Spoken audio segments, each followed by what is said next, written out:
कौशल्य। बस यही मनुष्य का जीवन है। घर परिवार की दुकान को हमने खूब सुंदर जमा के रखा है, बहू है, बेटा है, नाती है, पंती है, पोता है, और जोरदार दुकान जमी हुई है। अब दुकान जम तो गई, माल भी खूब खप गया, माल भी खूब बिका। तुम जो कमा कर लाए, बेटे ने लिया, बहू ने लिया, पत्नी ने लिया, रिश्तेदारों ने लिया, नातेदारों ने लिया, कुटुंबियों ने लिया, सबने लिया। आखिरी में फिर क्या हुआ कि बाजार वापस बंद हुआ और कंधे पर लेकर चल।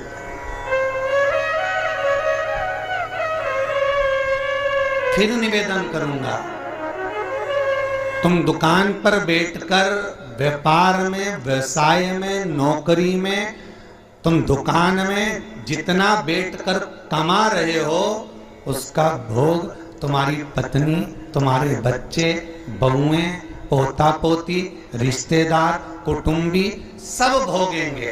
पर तुमने जिस तरह से कमाया है उसका भोग तुम्हें अकेले ही भोगना पड़ेगा, कोई दूसरा नहीं भोगेगा।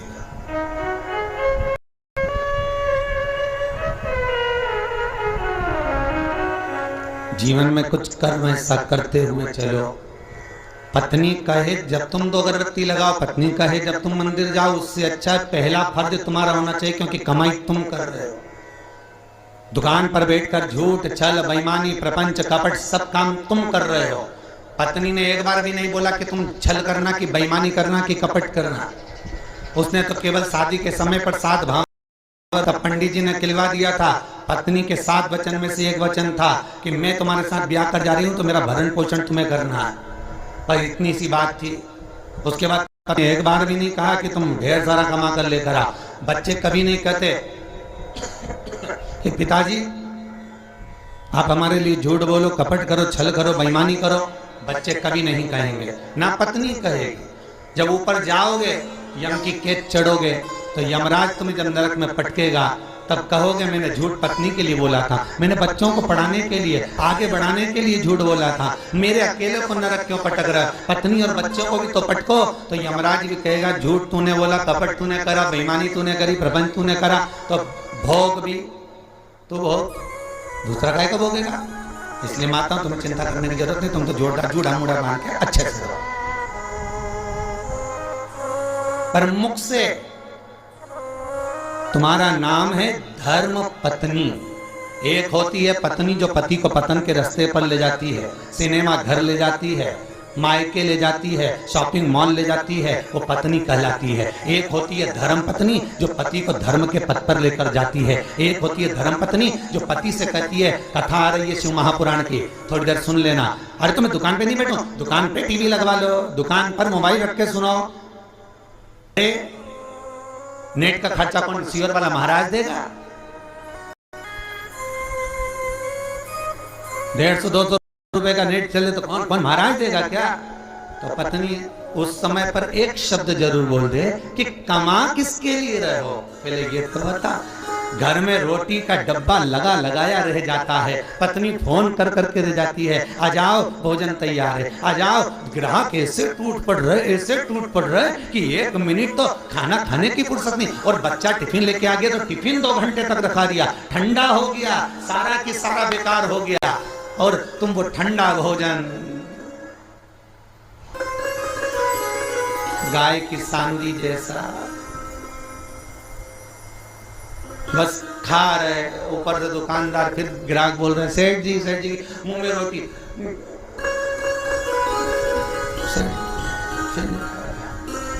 किसके लिए कमाया भाई?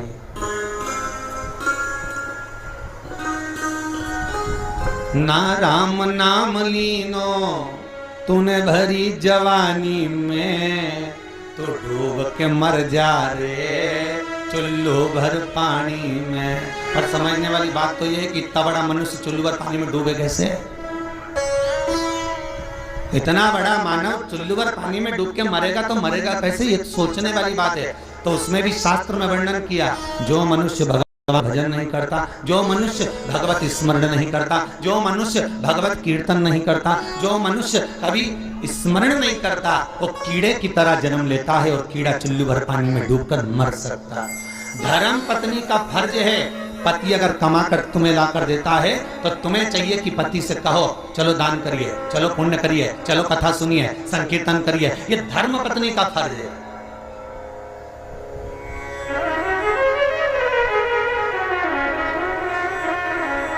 सारे कथाकार मिलके, कई बार हमने सुना लोग उसको क्या नाम थी जिसकी नाक कट गई थी, तुम लोगों को बड़ा मालूम है।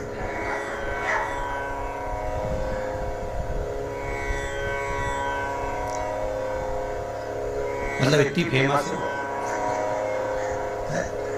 तुम्हें भी मालूम था? खड़े जी मालूम था? बड़ी फेमस है वो।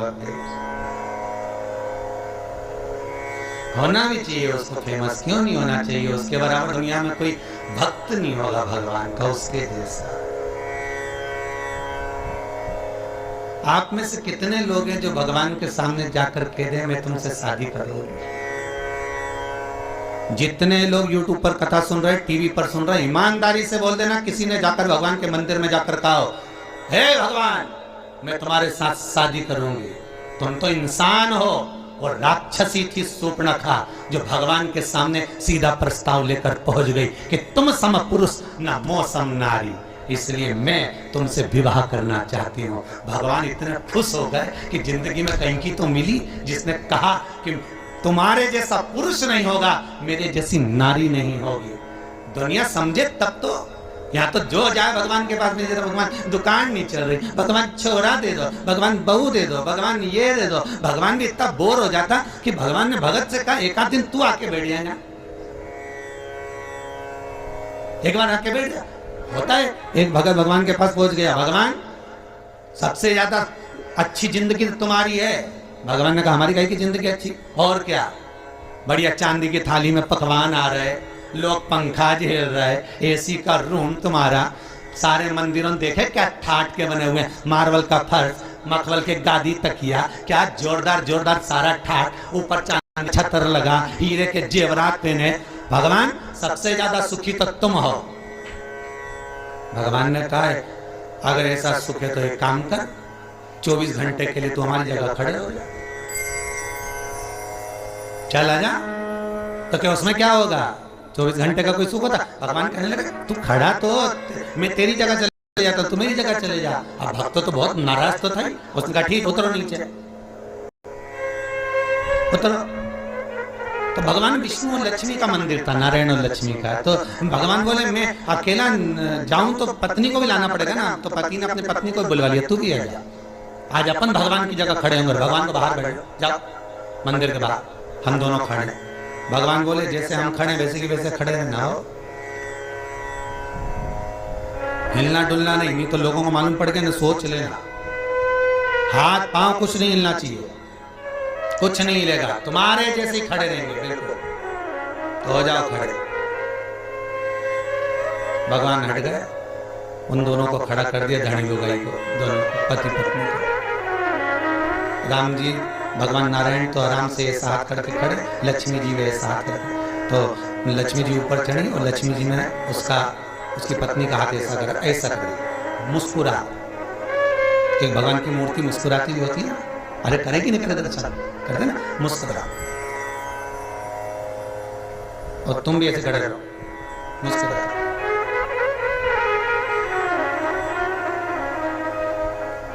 इतना छोटा सा तो काम एसी का भी करूं, खाने को भी तो चांदी की थाली में सब मिलेगा। पत्नी से बोला खड़े रहे तू तो। भगवान के जाऊं? लक्ष्मी नारायण कहा ठीक है जाओ। अब कब आऊं? भगवान बोले, तो वो बोला अभी हम सारा सुख भोग लें फिर आना आराम से। हाँ ठीक है, कल आ जाऊं कि आज ही आऊं? नहीं तुम तो शाम तक वापिस आ जाओ। हम भगवान वहां तक गए तो इन्होंने मुंह फिर उतार लिया। लक्ष्मी जी बोली मुस्कुराओ, फिर मुस्कुरा। अब सब भगत दर्शन के लिए आने लगे भगवान के। ये दोनों मूर्ति ऐसे खड़े, कोई के मेरी बहू ऐसी, कोई के मेरा बेटा ऐसा, कोई के धंधा पानी नहीं चले, नीचे से चीटा चढ़ गया।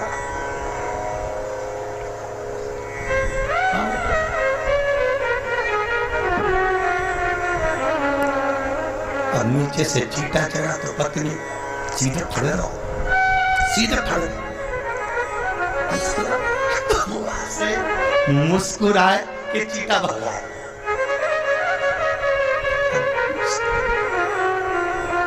जहां लक्ष्मी जी खड़ी थी वही हाथ लेके मच्छर काटे जा रहा है।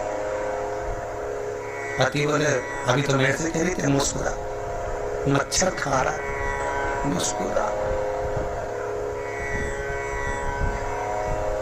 तब एक आया भगत, 11 दिए जला गया उनके बिल्कुल पांव के पास।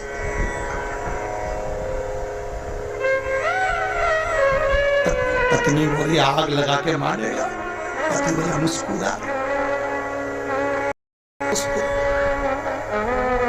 अरे धोती जल जाएगी, मुस्कुरा मुस्कुरा, ऐसे खड़े रहो, हिलना नहीं, बिल्कुल मुस्कुराइए।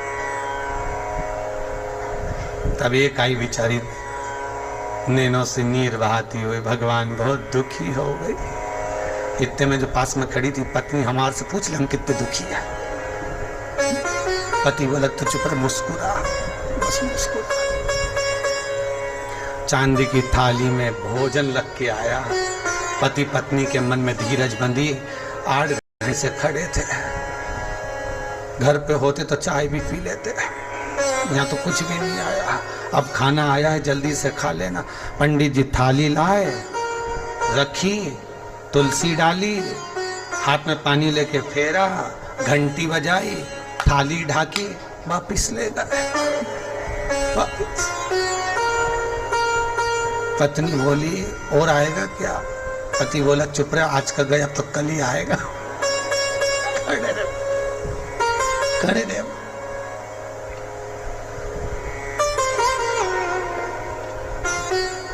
शाम के समय भगवान नारायण और लक्ष्मी आ गए।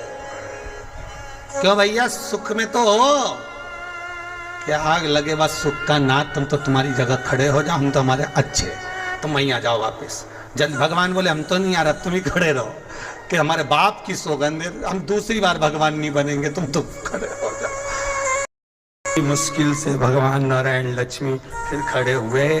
हमें लगता है सामने वाला व्यक्ति बहुत सुखी है, और उस जगह पर जब हम बैठते हैं तब मालूम पड़ता है कि दुख जीवन में कितना पड़ा है, जीवन में दुख कितना है वो समझना। पकड़ कर हाथ जो तेरा, कहे तू लाडला छोरा, अभी सब साथ हैं तेरे, आगे होने को धोखा है। हरि भज लो, हरि भज लो, हरि भजने का मौका है। हमें अपने कुटुंबी, रिश्तेदार, नातेदार जितने भी हमें अपने लगते हैं, ये कोई अपना नहीं, केवल एक लुटेरा है। कितना सुंदर लिखा है।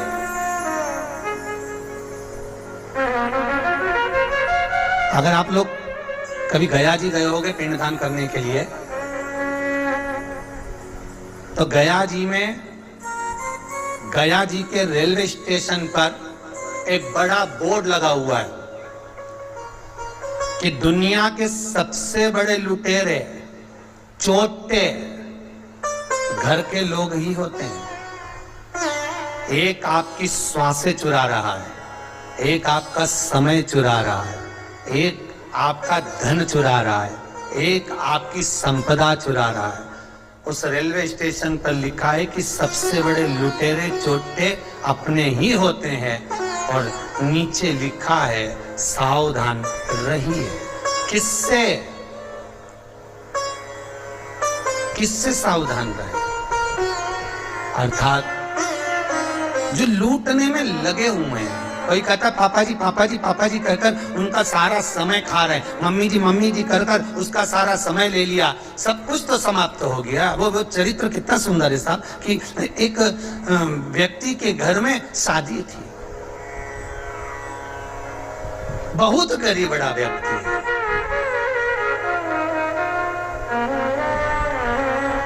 इतना गरीब व्यक्ति, इतना गरीब, और उसके घर में बेटी को ब्याह, धन कुछ नहीं। लड़के वालों से कह दिया ऐसा मैं बहुत गरीब बड़ा हूं, मेरे यहाँ कुछ भी नहीं है। तो क्या बारात आएगी तो उसको कुछ तो दे सकते हो?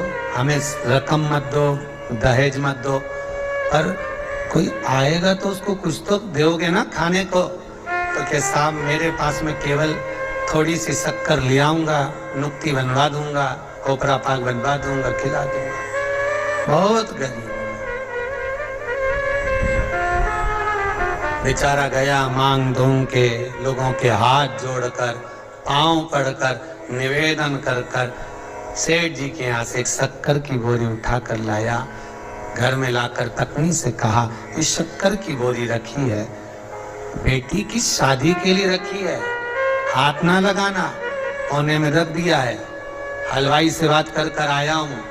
हलवाई कह रहा था मैं आ जाऊंगा, बना दूंगा। अपने पास घी नहीं है, पर हलवाई बहुत अच्छा था, वो कह रहा था मैं ले आऊंगा, तुम बहुत गरीब पड़े हो। शक्कर की बोरी रखी है, ध्यान रखना। शादी की तैयारी में लग गए सब। 2 दिन बाद बारात आना है।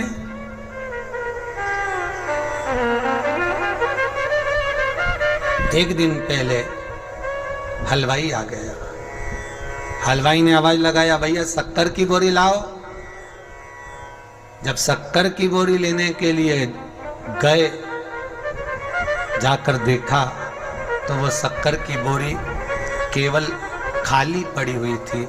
उस पे किसी बच्चे ने सोया हुआ था, किसी मेहमान का बच्चा, उसने गंदगी कर दी थी। बोरी भी गंदी हो गई, हाथ लगाने के लायक नहीं बची। क्या हुआ था इस बोरी में? समाप्त तो हो गई शादी के 1 दिन पहले। बस कुछ नहीं, घर में मेहमान आ गए, गरीब बहुत थे ये, तो मेहमानों को कुछ खिला पिला नहीं पा रहे थे। एक बच्चा बोरी से टिक के बैठ गया, उसने बोरी में उंगली करना प्रारंभ करा, एक छेद बना दिया, छेद में से शक्कर निकाल के खाने लगा। इतने में उसकी माँ आ गई, छोरा क्या कर रहा है? शक्कर खा रहा। माँ ने भगाया, वो भी पल्लू लगा के उसमें से शक्कर निकाल ली।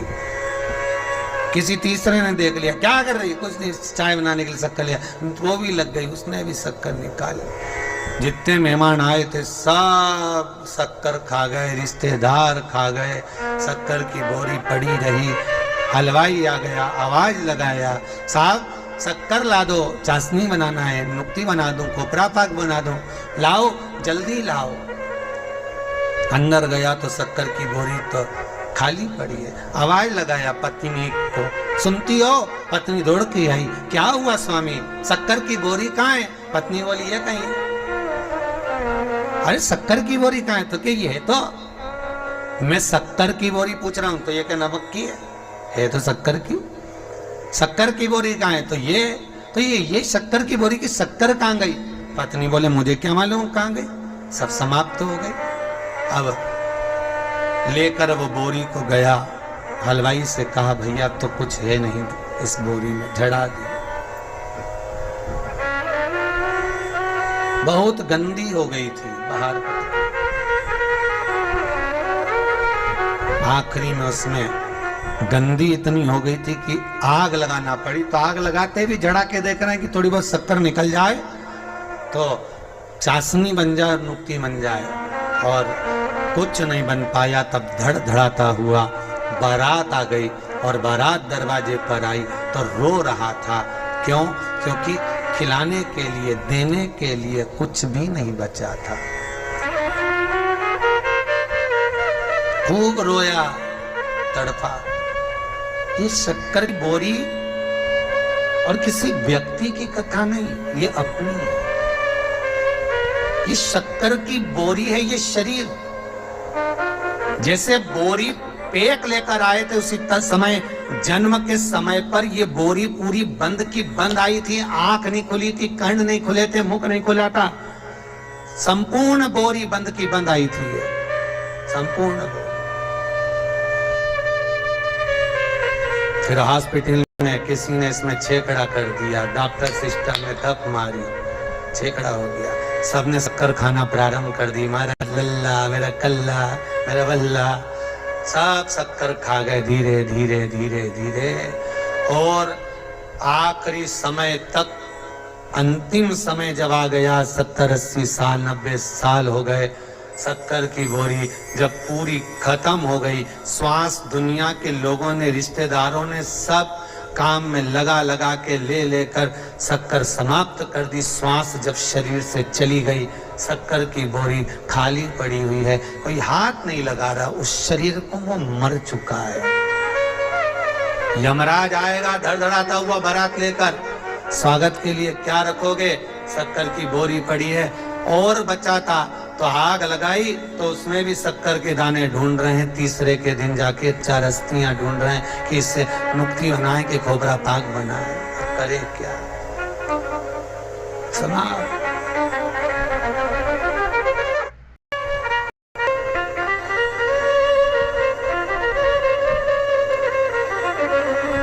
दुनिया के लोगों की एकता अगर देखना है, परिवार के लोगों की एकता अगर देखना है, मोहल्ले और संसार के लोगों की एकता अगर देखना है तो 2 जगह पर देखी जा सकती है।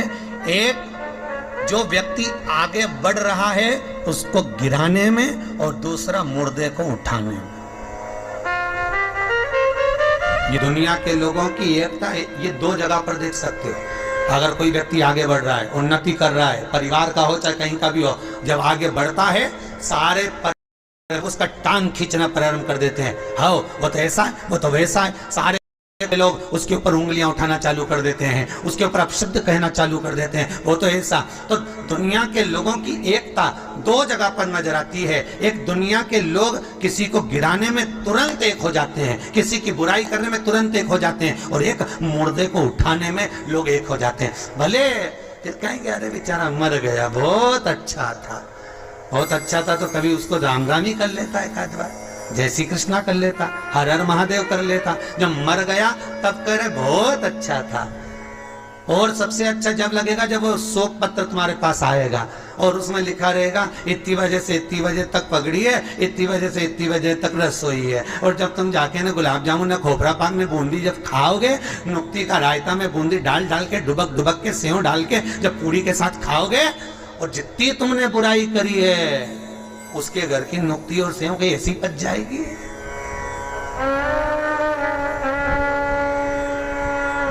ऐसे ही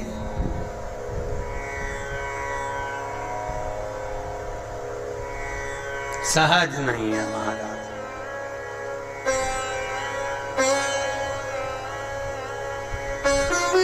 मानव जीवन व्यर्थ। जितना भजन कर सकते हो, जितना स्मरण कर सकते हो, जितना मंत्र जाप कर सकते हो, जितना नाम जाप कर सकते हो, वो आपका है, वो टल नहीं सकता, वो व्यर्थ नहीं जाएगा।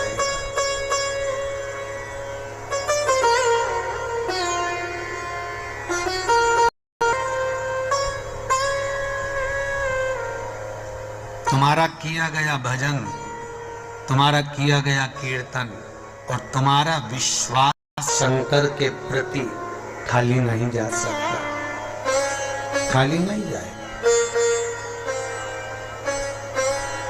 विश्वास अगर पूर्ण है तो भगवान मिल जाएगा।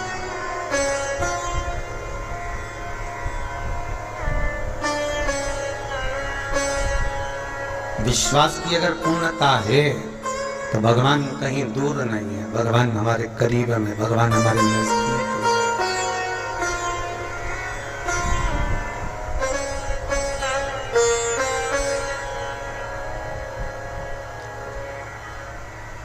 कल गौशाला में हम शाम के समय पर थे, कथा के बाद आप लोग यहाँ कीर्तन कर रहे थे। शाम को एक भोपाल से परिवार आया था,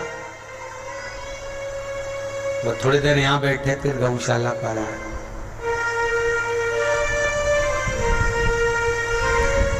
हमने कहा वहां जाकर बैठो, हॉल में दर्शन करो, कीर्तन चल रहे हैं, भाभी जी की भजन गा रही थी, कल हम सुन रहे थे वहां पर। तो हमें तो केवल दर्शन करना था, इसलिए यहाँ पर आए हैं, आपसे 2 शब्द मिलना है। बोलो।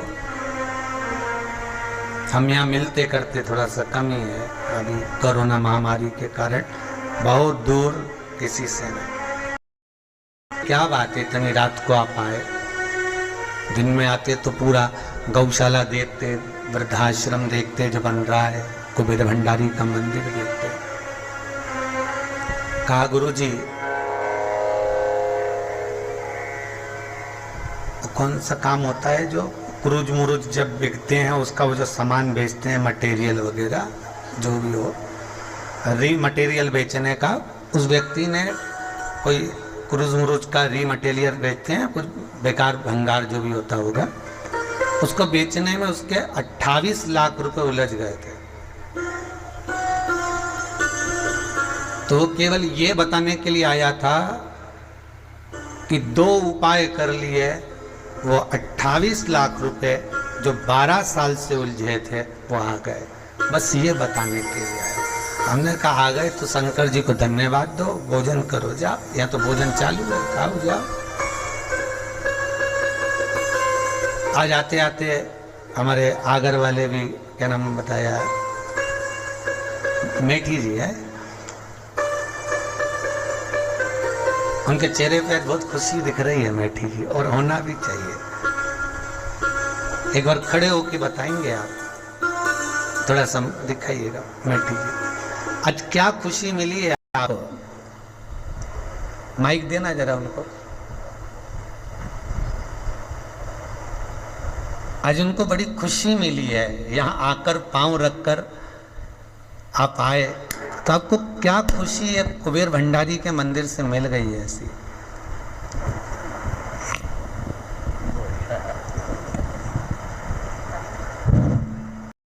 हम आगे से जब चले थे तो इस भावना के साथ चले थे कि गुरु जी से कोई साधन पूछेंगे, ये मेरा बिछोट बच्चा है जी, और ये इसका पुत्र है, ये बहू है, ये बड़ा बच्चा है जी।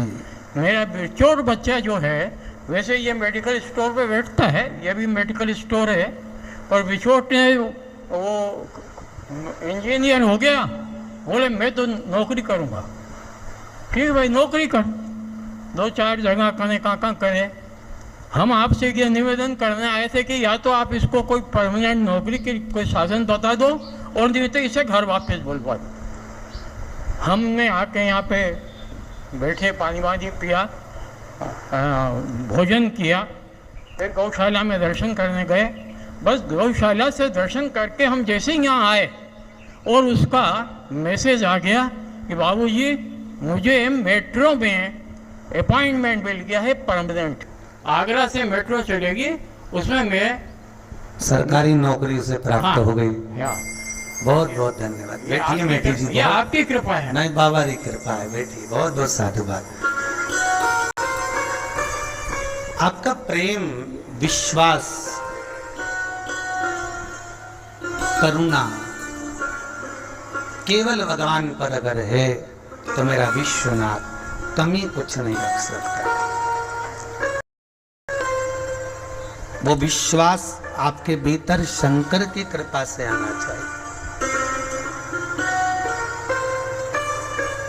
कोई जरूरी नहीं कि हम मिले ना मिले, परंतु आपका विश्वास यदि शिव के प्रति है, शंकर के प्रति है, तो बाबा उस विश्वास को पूर्ण करता है।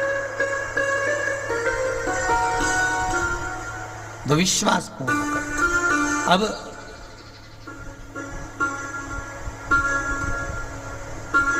हीरा तो सबके भीतर समाया हुआ है, वो भगवत नाम का हीरा, वो सबके भीतर है। राम नाम, कृष्ण नाम का वो हीरा, ये आत्मा का एक भाव का हीरा, पर काम, लोभ, विषय, वासना, आसक्ति, तृष्णा जो चारों तरफ लपटी हुई है, उसके कारण हम भगवान तक पहुंच नहीं पा रहे।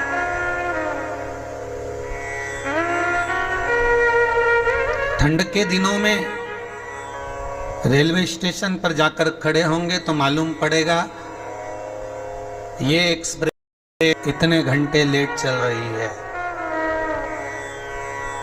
पूछा जाए क्यों, तो का धुंध बहुत है, कोहरा छाया हो, इसलिए ये धुंध के कारण, कोहरे के कारण बहुत लेट चल रही है। ट्रेन के सामने धुंध पड़ी है, इसलिए ट्रेन भी लेट हो जाती है। मन के सामने अहंकार की, लोभ की, विषय वासना, काम की धुंध चढ़ी है, इसलिए यह मन मेरे शंकर तक नहीं पहुंच पाता। इस मन को शंकर तक पहुंचाने के लिए अहंकार, काम, लोभ, विषय, वासना, आसक्ति, तृष्णा की धुंध को हटाना होगा। जब ये धुंध हट जाएगी, भगवान मिल जाए, वो प्राप्त हो जाए।